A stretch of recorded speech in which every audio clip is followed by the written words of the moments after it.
If you have struggled financially in this past year and do not want to get into the same cycle again this year, then this video is for you. Kuja hapa. After looking at all the money problems, financial messes, they only came down to two things that if taken care of, you will not need to go again the cycles. One is an income problem. Either I don't have a job, I don't have a source of income, or I earn but I do not earn enough to support my needs and my family's needs. And then the second one is the part whereby I have an income, I have a business, I have a source that brings me some money somehow, but I'm still struggling, which is now a money management problem.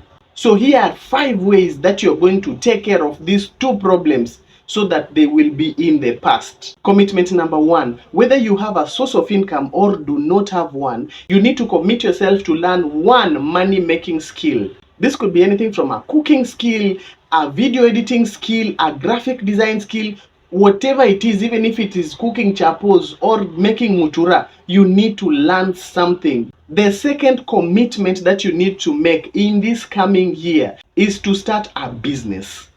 This applies for both those who are employed and those who are not employed.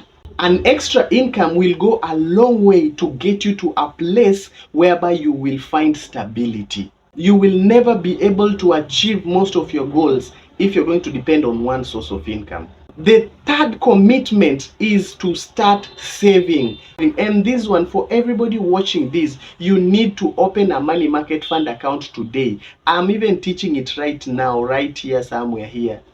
All over my content, I'm teaching people how to take advantage of money market funds. So it is something that you need to open right now. It is instant, it is free, and you get started with a good discipline that will help you start managing your money better in the coming year. Mtu asikwambie, oh, saving will not make you rich, nini. So, okay, sitting there and watching will make you rich. First of all, you start by accumulating. The only place I agree with them, do not save your money where it does not earn you anything.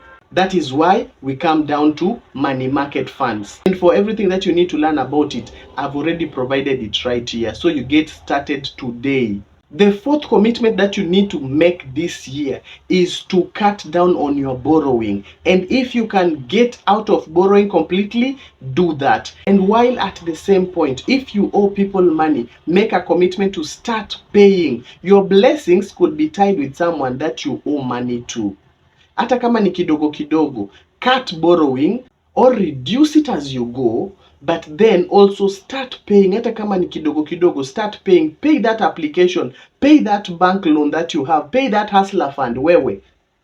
Let's start there with good money habits first. And now the fifth commitment, set a goal of something that you need to achieve, not for everybody else, but for you and your close people, those who will sit next to your ICU bed. Achana wale wengine mwanzo. Come up with one thing.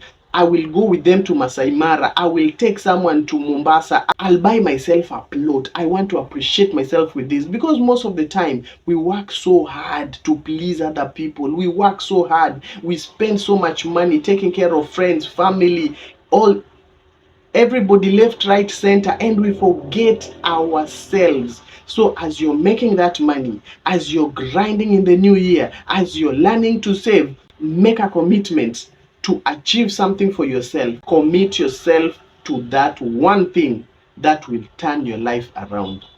Achana na goals mingi and take responsibility.